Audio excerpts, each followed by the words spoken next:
Hello friend, आपण मान के मोर यूट्यूब चैनल के स्वागत। ई जेन वीडियो देखुचन इटा हला रेखपुर ग्रामर राधाकृष्ण मंदिर। ये मंदिर प्रतिष्ठा होता तो आम जाइथिनु मीना बजार आइथिला।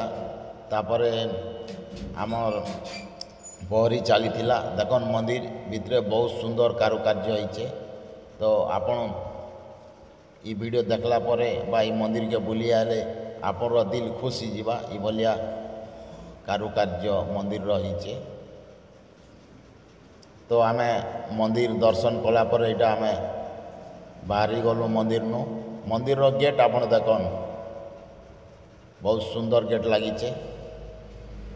तो आमे बाहरी गलु। वर्तमान आमे पहुँची गलु मीना बजार। इना मोर बाबू मुझ गाड़ी बस भी बोला के ताके बस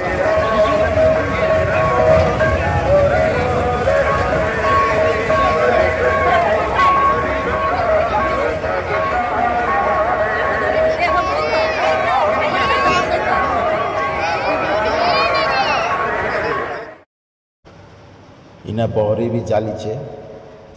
हेले आमे पहरी के आर नहीं जाई पारी ना, जेहेतु हमर बाबू मीना बजार रे गाड़ी बस भी बोला कि आमे पहरी आर देखी नहीं जाई पारी। तापरे आमे पले आसलु भोग खाइबार लगी। देखन ई जगार भोगर व्यवस्था होता सबकर लगी। जिते भी लोग आसुले इनाके सब ई जगह के भोग खाइबार लगी आसुले। आरो बहुत सुंदर व्यवस्था करा हिथिला। लेडीज माने भी आराम से खाई पारुथिले, किसी असुविधा नहीं थे। तो आज वीडियो एतकी रही। पुणी थोड़े बैठमा। गुड बाय, नमस्कार। आपण मान के अनुरोध ई मोर चैनल के टिके सब्सक्राइब करबे। मोर ई चैनल हला जेबी ऑफिशियल।